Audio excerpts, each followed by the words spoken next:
Hi guys, and welcome to Lisa Loves. It's my weekly catch up with everything I've been watching for the last week.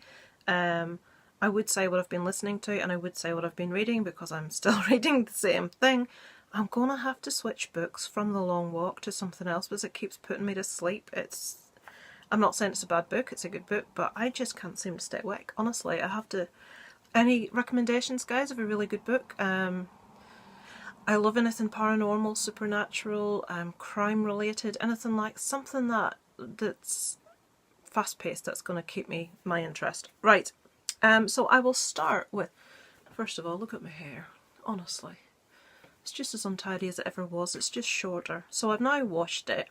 So the nice blow dry and straightening that the hairdresser did's now gone to pot, and it's back to its usual. My hair's naturally like curly wavy sort. Well, not curly. Wish it was curly, but yeah. This is supposed to be about movies, isn't it? And I'm talking rubbish again. Right, I'm going to run down the movies I've watched in the last week. I'll talk more about some than others. I will try and keep this as short as I can so as not to send everyone to sleep. So, the first one I've got written here is called Birthmarked. This has got Toni Collette in. We loved her in Hereditary. And Matthew Good. This is a movie about, now just in case anyone that's watching, I don't just watch horror, I watch everything. So this is a movie about a couple who are scientists and decide with another much older scientist, they want to become both famous and they want to like leave their impression by carrying out an experiment that no one else ever has before to prove the concept of nurture over nature. So Toni Collette's character is pregnant and she is going to adopt two children.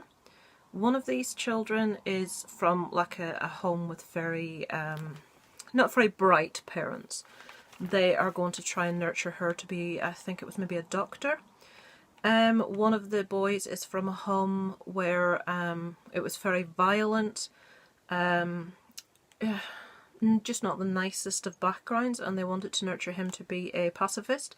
And their own child, obviously they're scientists, they want to nurture him to be an artist, as in, I don't know, an actor or a playwright, something in the arts, which is obviously quite contradictory to something steeped in science. So the movie follows them as they raise their three kids to see if they can fulfill what they set out to do at the beginning, and the inevitable fallout of what can happen when you play around with your children's lives in the name of science. It was an interesting little watch. It's something I quite enjoyed. It's not something I watch again, and it's not something I would go to a friend, oh, you must watch this movie, it's so good. It's just one of those things that was an interesting enough little watch. It was very well acted, quite interesting, but no more than that. So then we have Masterminds. I was really disappointed with this. This is a comedy. What drew me to this is that Owen Wilson is in it. I love Owen Wilson. That guy's voice could just send me to sleep. He does this advert in the UK for, I think it's Sofology. It's a place that sells sofas. And it just, every time it comes on, it makes me want to sleep. He's got such a soothing voice. And I cannot pronounce this guy's surname, I really apologise. Zach Galifianakis. I'm really sorry, that's awful. I think he was one of the ones in The Hangover, the quite beardy one. He was in it as well, so I thought, oh, Owen Wilson and him, this is going to be really funny. It wasn't. It was okay. It was a passable watch. It wasn't awful, but I certainly would not be recommending it. It was pretty meh. Should I score these out of 10? The first one, Birthmarked, I would give a 6 out of 10. This one, Masterminds, I'd give a 3 out of 10. The Perks of Being a Wallflower. Now, I know this one's quite an old one, but I'd never seen it before. It popped up on Netflix, so I thought, oh, I'm sure I've heard people mention that. It might have been Chris and Victoria from Two Vloggers More. I thought, oh, I'll watch that. So I loved it. Really, really nice little movie. Really heartfelt, really honest, really funny, but really touching and endearing, and really sad in places. It reminded me of a modern day version of movies that we had in the 80s, like The Breakfast Club and Pretty in Pink. I'm not saying the subject matter was the same, it wasn't. But it was that sort of movie where it is funny, but it's not strictly categorised as a comedy because there was a lot more to it. I would really recommend that to anyone that just likes watching a good movie. It's sort of like based around teenagers, so if you don't like that, probably best avoid. But Emma Watson's in it. I wish I could remember the name of the guy that starred in it. I haven't written it down, but it is worth a watch. It's a really good show. The next one, this was a really interesting little movie. This is called Demon. Now, I watched this. It may have been on Geek Legion of Doom's site. Someone reviewed this movie. It's actually Polish, and it's based around if you know anything about Polish sort of mythology and all that sort of thing, there's like a demon called a dybuk, which is basically someone that has passed that attaches themselves onto a living person in order to carry out unfinished business. So this movie, I've written the guy's name down, Ite Tiran, I don't know if that's pronounced correctly. This guy was amazing. This is a very bleak, quite desolate movie. It's a very funny movie in places, but very dark. It follows a young Englishman, but you wouldn't know he was English because he's speaking in Polish all the way through and he's got the accent and stuff. But I should have looked up if he was English, but I didn't. He has met a Polish girl and they want to be married, and they're being married in Poland, and her family are not that accepting of him because he's new. They haven't been courting for very long. His name is Peter. Her name is, I've written it down, Zaneta. And this movie follows the wedding day. And it's steeped in like Polish culture, and we get a lot of music and the traditions at the ceremony and the interaction amongst the family, and I love all that sort of thing. But as the movie progresses, I don't want to say what happens and how the groom becomes possessed by a dybuk. I don't want to say who it is, how it happened, but this movie doesn't have special effects as such. It does have makeup, but this movie is all about the acting skill of Ite Teran. He is fabulous. Watching him change from a really friendly, gregarious, pleasant, sociable young man, always a smile on his face, just watching the progression and the changes in his demeanour as he doesn't know what's going on, he just knows he feels really weird, trying to fight off this other thing that's trying to break through. And there's just some really interesting bits of Polish culture in here, and the demon actually speaks Yiddish. Now, I didn't know this. I knew that Yiddish is an old Jewish language, and it just so happens that one of the guests is they're all Jews, but this actual guest is like an old Jew from many, like a scholar from many years ago. He still speaks Yiddish. He recognises the words. Now, this is what surprised me. Yiddish is basically German. It's maybe not exactly the same, but when the guy was speaking, I knew what he was saying. He was talking in what I thought was German, but it was Yiddish. So there you go. If you didn't know that, Yiddish is extremely common, or similar to German. But it ends very bleakly, darkly, kind of suddenly leaves you sort of thinking, what? Surely something else should happen here. And it sort of leaves you wanting more. It leaves you hanging. It leaves you wondering, but what's happened? It really stops quite abruptly. And people that do like things ended nicely and fully explained won't enjoy that aspect of it. I did. I just really enjoyed the movie for what it was.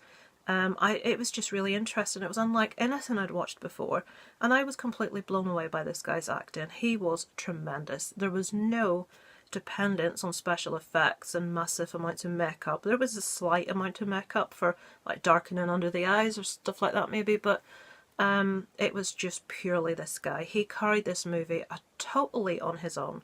Although everyone else in the movie was very, very good also. There was no case of, oh, that person can't act. There was no weak link in the chain. Everyone in this movie was excellent. The Zaneta's parents were awesome.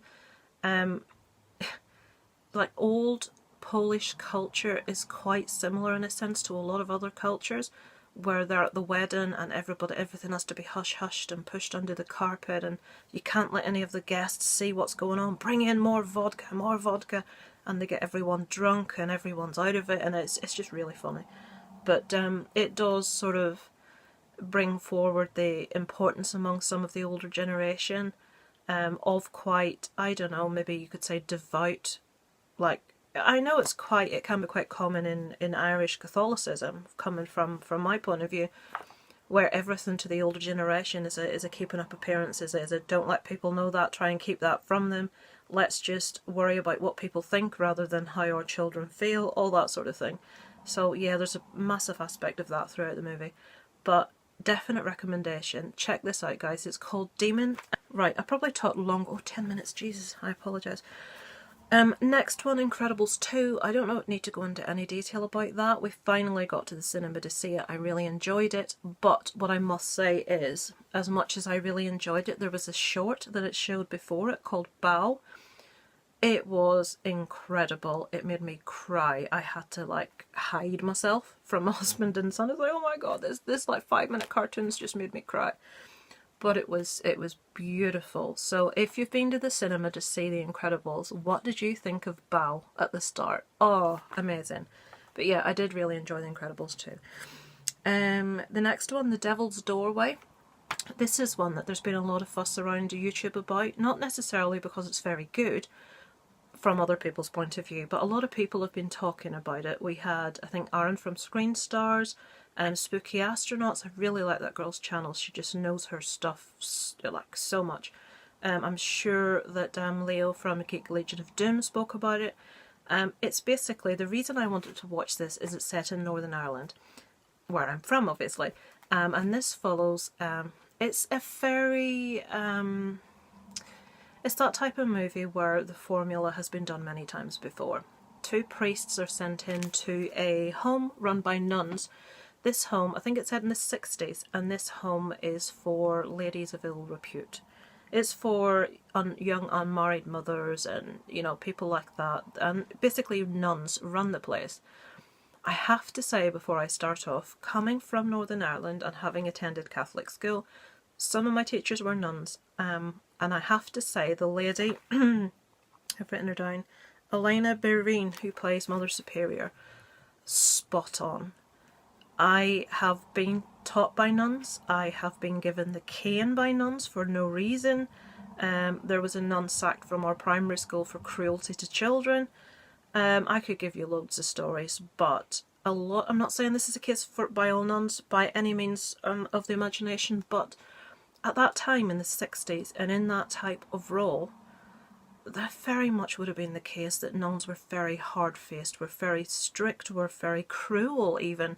There was no toleration of anything, and if you did anything outside of normality, you were evil, you were touched by the devil or something, and that very much comes across in this, and the lady that plays the Mother Superior is just spot on. She reminded me of my headmistress at primary school, who was also a nun. So yeah, I just had to say that. And we have 2 priests played by Layla Roddy. I loved him, he was so good.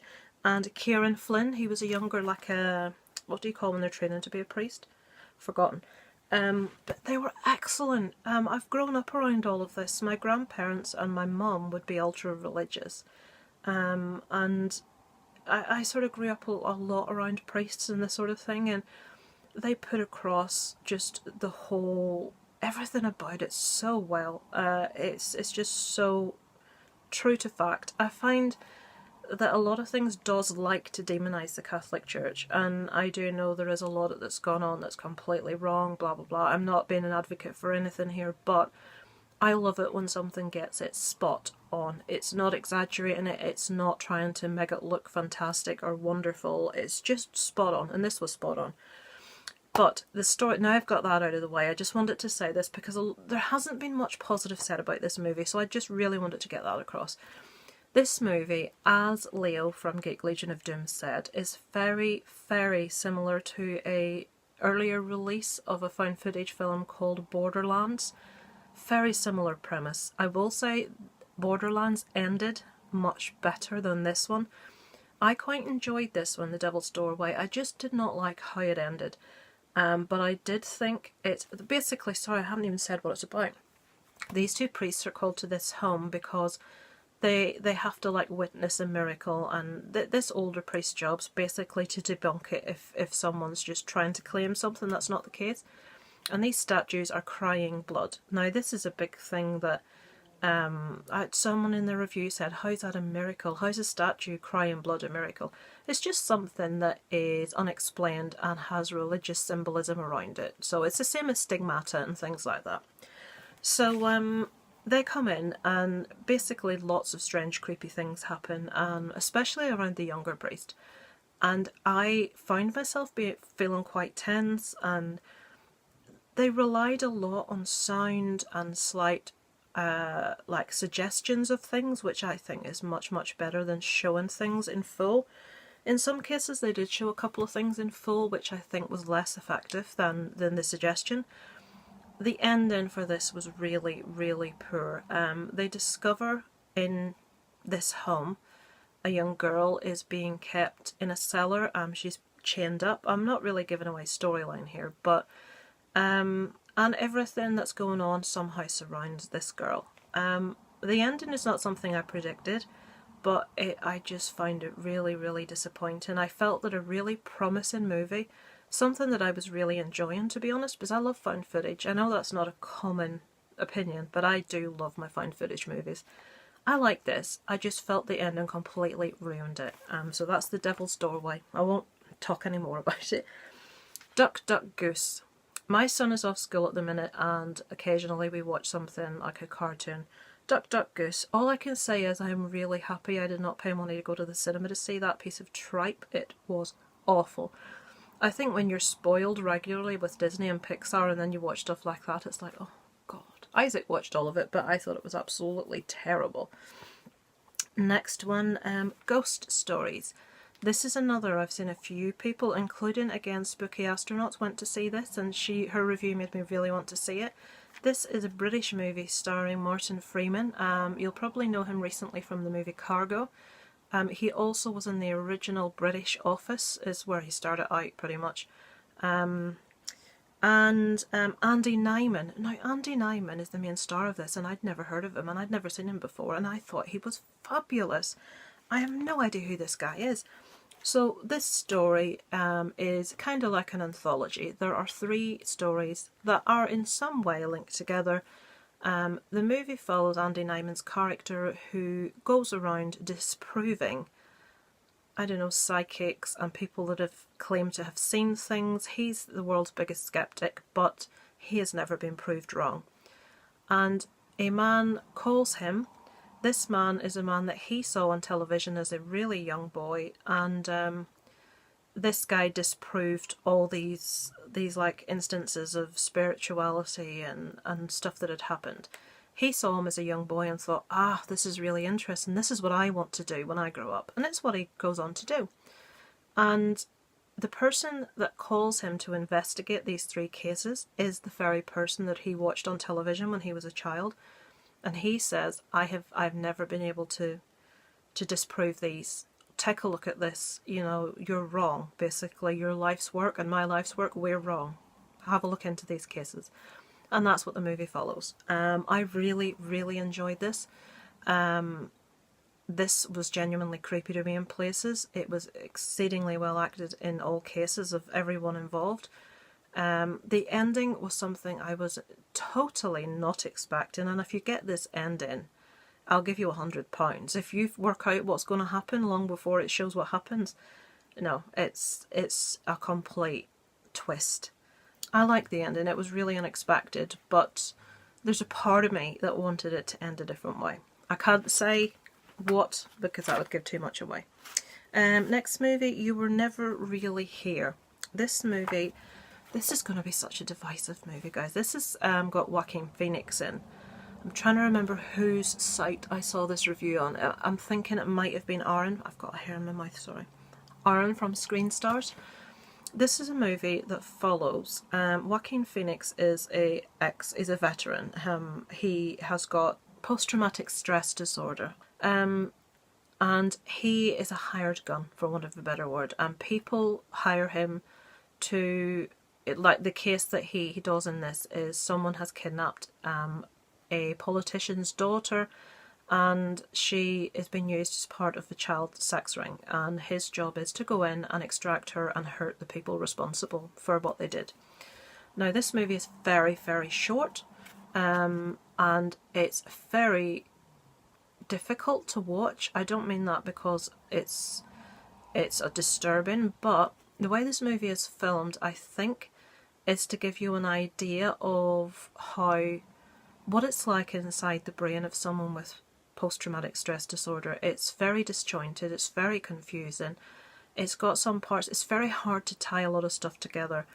The ending of the movie isn't an ending. It ends really oddly in what feels like the middle of the movie.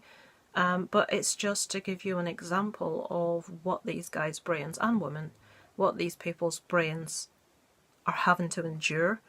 And I think the way the movie is filmed and how it looks is meant to translate that to you. But it's difficult to sort of... I watched this in bed really late, maybe I was tired, but it wasn't what I was expecting. If you sit down to watch this and expect a straightforward, normal, structured story, then you're going to be disappointed. This one is a lot more than that. It can be quite confusing. It is going to be divisive. It isn't meant to be what normal movies are. So if you do watch this, Joaquin Phoenix's portrayal and acting is superb. If you do watch that, keep that in mind. It's not your typical A to B story. It's like A to Z and maybe back to like C and then to P and then to, you know, it's... And I don't mean like Memento, I don't mean it jumps back and forth in time, I just mean it's not structured normally and it is a bit different to what you would have normally seen. If you've seen it, can you think of a better way to describe that? Because I can't. It's really hot in here and it's been raining all day, but it's that real hot humidity. Tonight She Comes. Right, Jason Smith from Sinister Cinemas was sent this by a subscriber. The subscriber had been on him for a long time to watch this and review it, and he hadn't got round to it because people that have YouTube channels have got so many movies to watch, you know, it's hard to get round to all of them. But this person sent Jason this DVD so that he would watch it, and honestly, he said it's one of the most messed up movies. It's the weirdest, just strangest thing he's ever watched, and he would be right. This movie makes no sense. This movie is...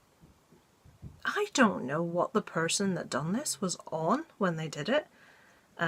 It's basically an excuse for a really pretty girl with a knockout figure to walk about all the way through the movie with no clothes on, covered in blood.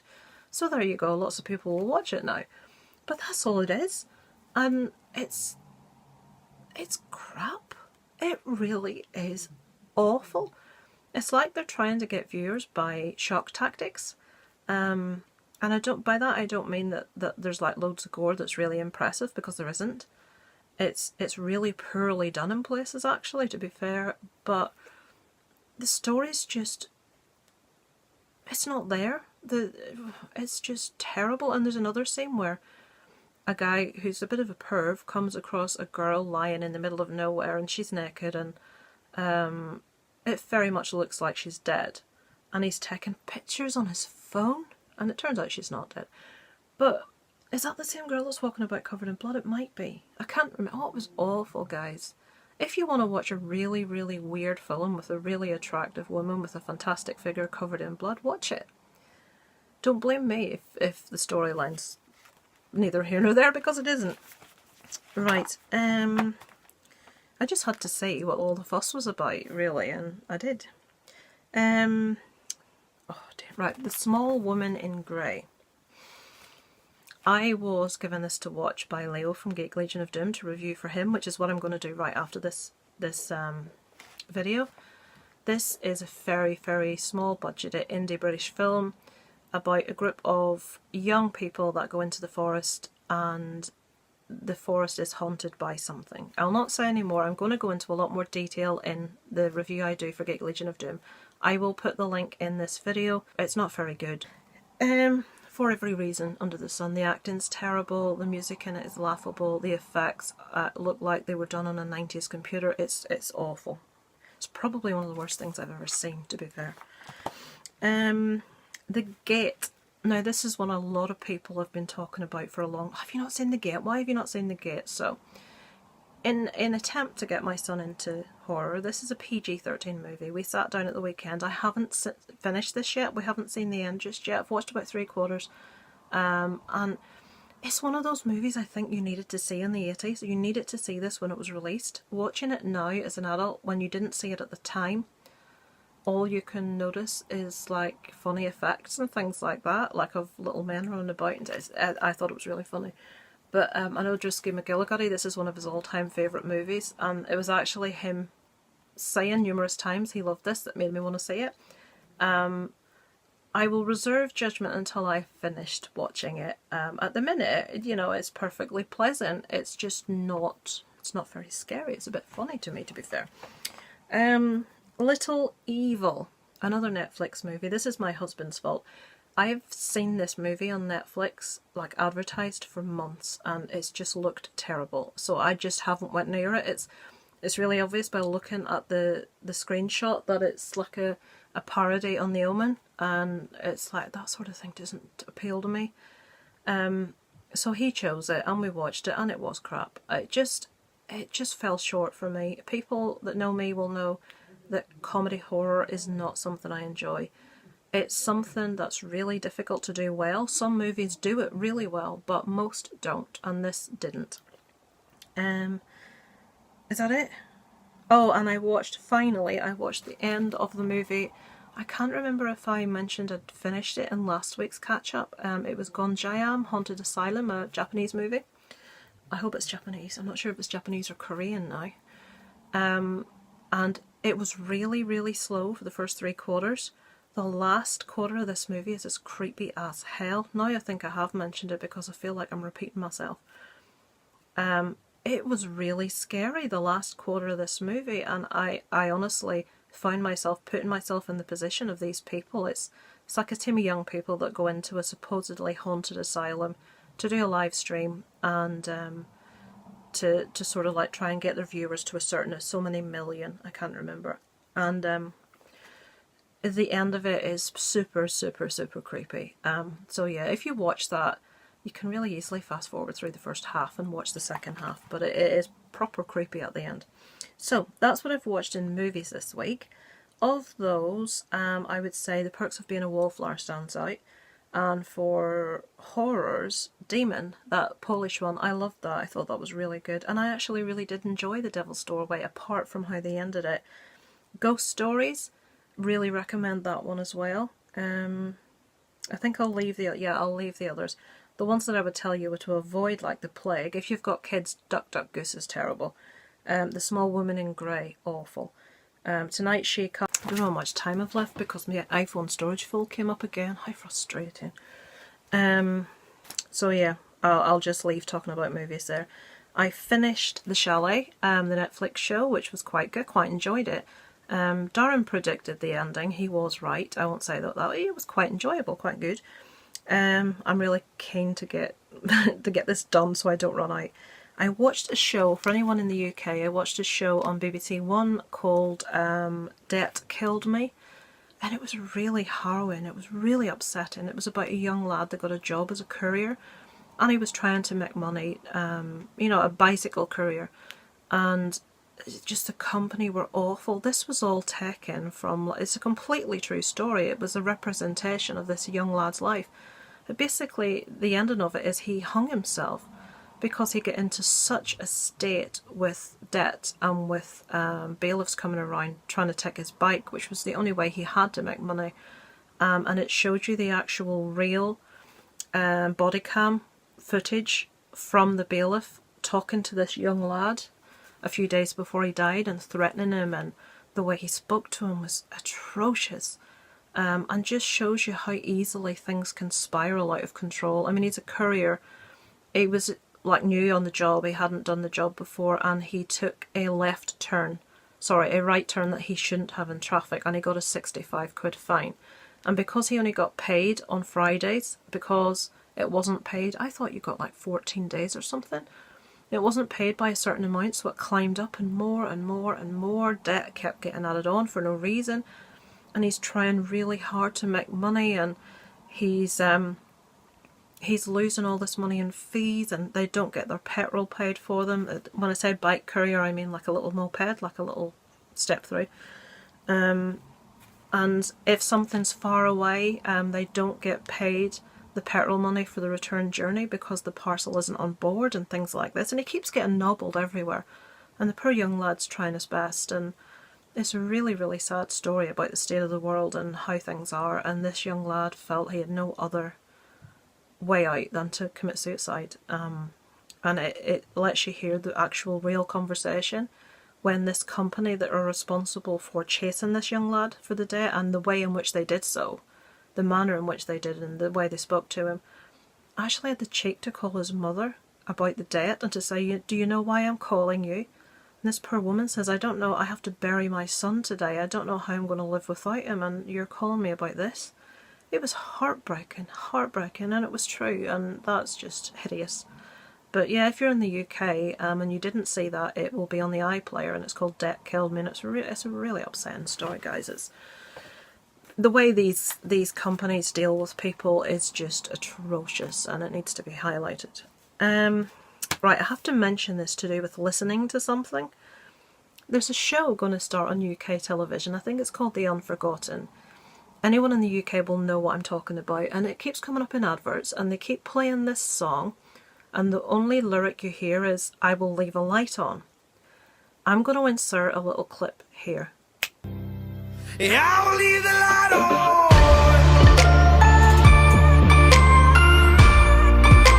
I will leave the light on. Right, who did that sound like to you?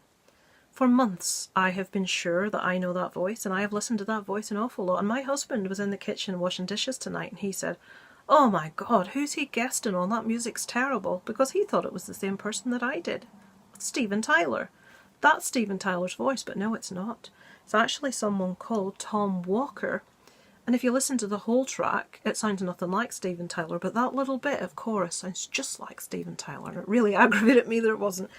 So, that's all I'm talking about with movies, with TV, and with what I'm listening to. I am going to finish with a little bit of news for the channel. I might do a separate vlog about this, actually I will.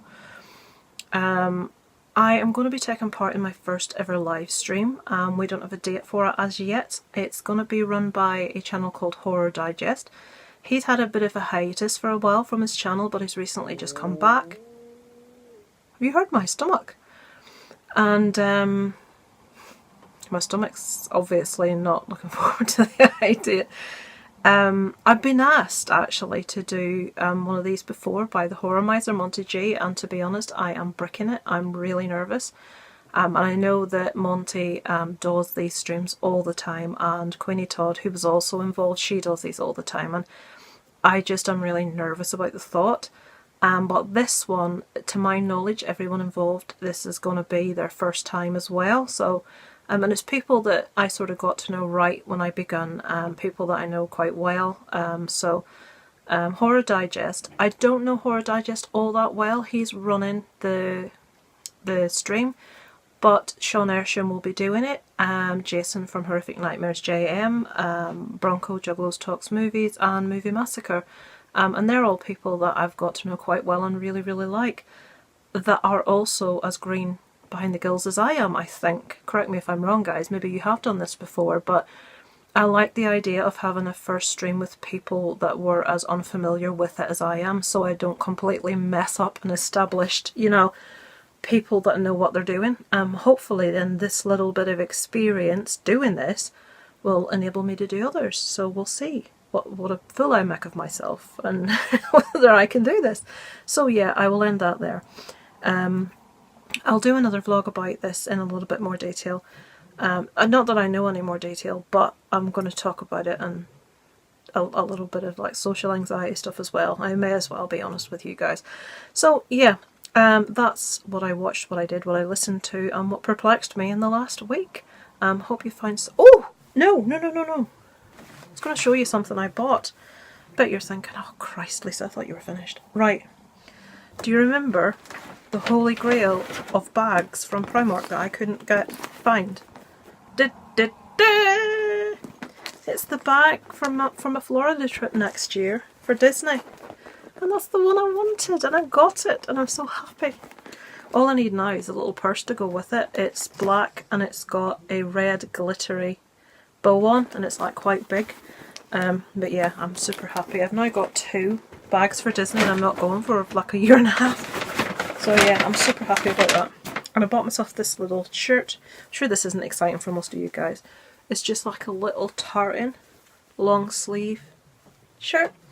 And it's like super, you can sort of see through it. It's quite a light material, so I love tartan and I love red, so yeah. That's all I'm showing you guys, don't worry. Oh, and another thing I was going to do. Don't worry, I'm not going to play the guitar. I have to say, Nick from The Last Shoegazer came up, I will reiterate, I'm not going to play the guitar, came on and did a cover of an Oasis song which was beautiful, which I will put the link to below. Love it, absolutely beautiful. The guy's got a lovely voice. And then Jason from Horrific Nightmares JM done a proper riffage twiddles on his, and I'm like, wow, all these people can do all these things. So I thought, what can I do that's stupid? Because obviously I don't have talent to that extent. So I thought, right, I'll see if I can do in my vlogs at the end of each weekly vlog, and this'll let me know who's watched and who hasn't to the end. I'm gonna do the first couple of notes of like a song and see who can guess what it is. And that'll tell me how bad I am. So what one should I do this week? Right, I'm gonna do this one. Right, if it doesn't go right the first time, I apologise. And this is acoustic, this isn't my electric-y thing, so there's a bit of a giveaway if you play guitar, that's what note it is, okay? Well, that was a wee bit. Should I give you another one? You know it? Not giving you any more than that. What's that, guys? That's all for this week. I am going to go this time. I apologise this is excessively long. Hopefully you got through it. I know some of my subscribers do like to watch what I've seen this week. I'm sure you don't like to watch all this waffle. But yeah, hopefully we'll update you soon on when we're going to do the live stream, when Horror Digest has decided when that is and sort of like spoken to everyone to make sure we're all available. And I will let you know, guys. And with that, it is over and out from Lisa Lives. I will leave the light on.